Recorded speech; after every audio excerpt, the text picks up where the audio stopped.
Test drive off-road wife open. You know what, we'll just go with that one. Test Drive Off-Road Wide Open is a game for the good old PS2 you've probably never heard of, or if you have, you're probably puffing your creams right about now, because the three of you that do know feel validated that someone actually knows what this game is. Test Drive is actually a series of different types of cargo vroom vroom games that all started way back in 1987 for really old computers, and developed by a company and published by a company. They made a lot of these games. But those don't matter at all because this is the only one that matters, bitch! Hey Nick, why are you talking about Test Drive Off-Road Wife Open anyway? Because I'm a millennial and I live off of nostalgia, because it is my fuel. Speaking of fuel... Give me fuel, give me fire, give me that which I desire! This game rips ass! Honestly, I'm not sure how I ended up getting this game way back in the day, or when I got it. But I think it was when I first got my PS2 and I didn't have any games, so I asked for a bunch for Christmas. Now, relatives don't really know what to buy when it comes to video games, especially if you don't give them a specific one. And it was the early 2000s, so shovelware. So I got a lot of racing games for some reason. Ones like this one, Need for Speed Hot Pursuit, and HSX. Which I'll talk about HSX in another video because, that's something I'm worth. I need some water. Regardless of how I got the game, I remember spending hours with my friends playing this and having a lot of fun with it because there was a lot of space to just dick around, thus the name of the game. Also, I remember me and my friends just calling it the Hummer game because it had, well, Hummer right on the disc. It's like you get to drive Hummers in this game or something. Featuring Metallica. Give me fuel! Well, that's exactly what you get to do, along with a lot of other trucks and Jeeps and locked and So what is the meat and potatoes of this game, you might be asking? What makes it rip so much ass? Well, let's cover everything, I guess, or at least up to the part where I can't take it anymore and turn off the game. The game has your classic career mode to unlock other shit, which I didn't bother to do more than 2 or 3 races because of well, there's my phone. Which I didn't bother to do more than 2 or 3 races of because that takes time and I'm a dad and free time don't just come cheap nowadays. When you're a dad, meaning I spend my free time playing games I actually enjoy. Shout out to my boy KH!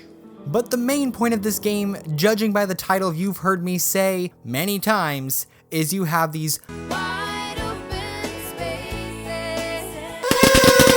areas to just explore and do whatever you want. There's no checkpoints, no objectives, just driving around in an endless, well, not endless, there are these fishbowl arenas, so go explore, but know your limits! You can climb mountains, you can drive down mountains, you can jump off of mountains, you can try to push this train off the tracks, push this RV off the road, and yeah, that's about it.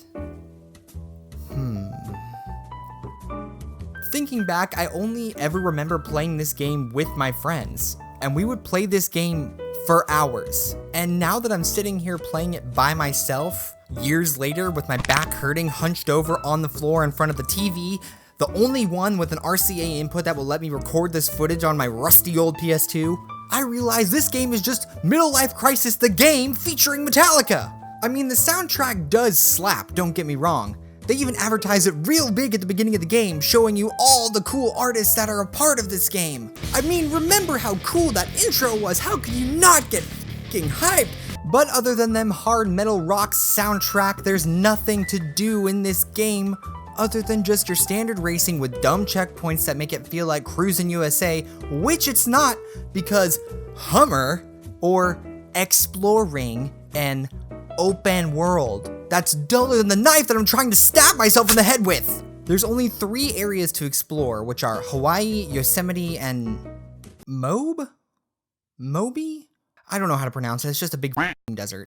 Each one of these areas in free roam mode have nothing to interact with besides a couple NPC cars that you can push around. I remember clearly that Hawaii had this volcano that was constantly spilling lava that I can drive to, but when you get to the volcano, nothing happens. There's no threats, you can't blow up, you can't even stay upside down for too long without the game fixing you. Just let me die!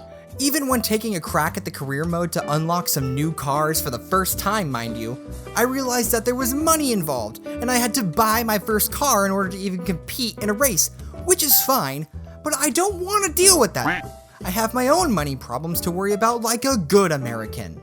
Debt. The American dream. I got through maybe 2 races in the career mode and said, I think that's enough footage. It had been itching me to make a video about this game for so long because I remember how much fun I had with this game, and the killer music, and driving HUMMER. And now that I've actually sat down and played this game again, I realize it's boring.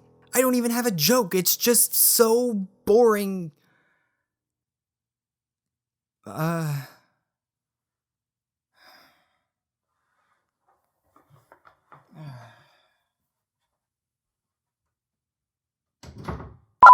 The only reason it stuck in my memory so much is because of the times my friends and I would play the free roam mode and nothing else. I mean, Mario Kart is fun and all, but sometimes you just need HUMMER. And like most adults, I don't have a lot of friends. But the ones I do have would question why I'm doing this to myself, and then I'd be left with no friends. Again. So I played the free roam mode by myself to try to recreate the magic that was my childhood. But that magic doesn't exist. It has been replaced with raw emotions and realistic expectations, which is the ultimate magic destroyer. The thing that made this so fun back in the day was not the races or unlocking new cars. No. It was trying to break the damn game. Push the cars to places they'd never gone before, through walls, through trains, and trying to just glitch the game to the point where my PS2 would call the police. My buddies and I would give ourselves these made-up goals of trying to push this RV all the way up the cliff and see what happens. Or, if we run into this train hard enough, we might be able to knock it off the rails. We would try to do flips, go through walls, pass the invisible barrier, and sometimes it would work, because this game is a total jankapalooza sometimes. I mean, this game doesn't control terribly or anything, but come on, it's a racing game with HUMMER. It's on the PS2, so what do you think it controls like? I'm not gonna give my in-depth analysis on that. You have eyes, you figure it out. Lazy. Like I said, I really tried to recreate the experience I had in the past by myself. But I'm a tired dad, and I can only put so much energy into trying to play this old game, and I think it's better left as a fond memory. But I feel like we shouldn't just forget this game, because this game did exist. There was a racing game dedicated to HUMMER, and it might have been the only one of its kind. We can't just let this weird game fall into obscurity. It needs to be given a good, oh yeah, that was a game once. I mean, it has